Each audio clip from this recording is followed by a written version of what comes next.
What happens to a man that left his culture and adopted another one? What kind of tensions he goes through and struggles? What kind of a relationship he builds in the new country with the new people? That fascinated me. It's really studying the phenomenon of the immigrant. And because he wrote The Prophet, he achieved some significance as a thinker and a writer, and therefore worthy of study. When I was 17, somebody handed to me the book of the Prophet. And I remember at that point being fascinated by this and saying, wow, this man, who is this person that wrote it? And never having any idea about who he is. And then thinking about, oh my God, this man must have been meditating the whole time when he wrote this, and it must have been something really connected to the spirit. And then reading the piece and finding out that he was just a man. He was just a regular person like most of us with our own issues. And I feel like that was, to me, really touching. In the 1960s in this country, a lot of people read The Prophet. It's reportedly been published in almost 50 different languages, over 100 million copies around the world. It is supposed to be his poetry and the Prophet specifically. Other than Shakespeare and Sun Tzu, he's the third most popular poet in the world. And yet many people may know the name of the Prophet, but they don't know the name of Khalil Gibran.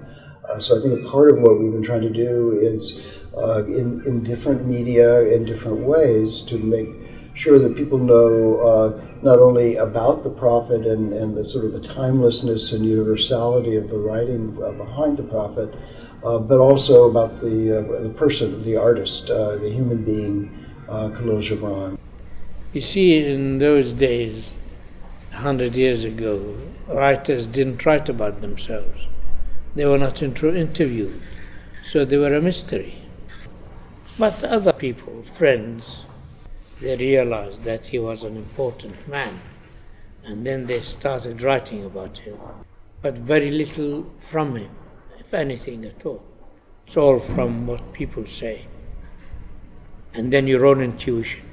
It was really a pleasure working with the cast. I feel like we had such a fun time digging into who these characters are, and then finding a way to communicate it through what their amazing skills, and finding moments for dance and song and for movement. And I think that we really enjoyed collaborating together.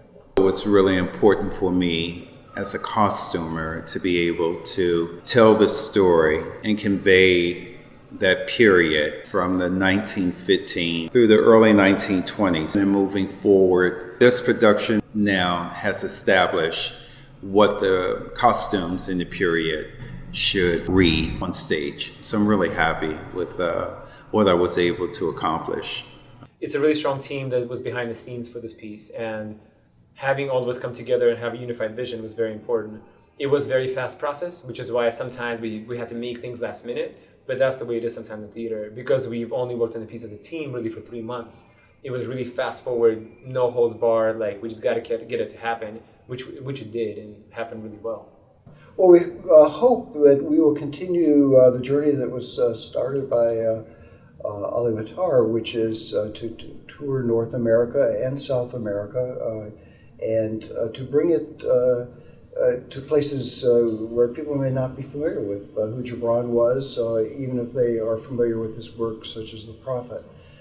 And we want to sort of broaden people's perspective on issues of everything from what it's like to be an immigrant into the United States and the challenges of coming to terms with living in America, which is for any immigrant group always a challenge to figure out where you fit in and what your story is going to be.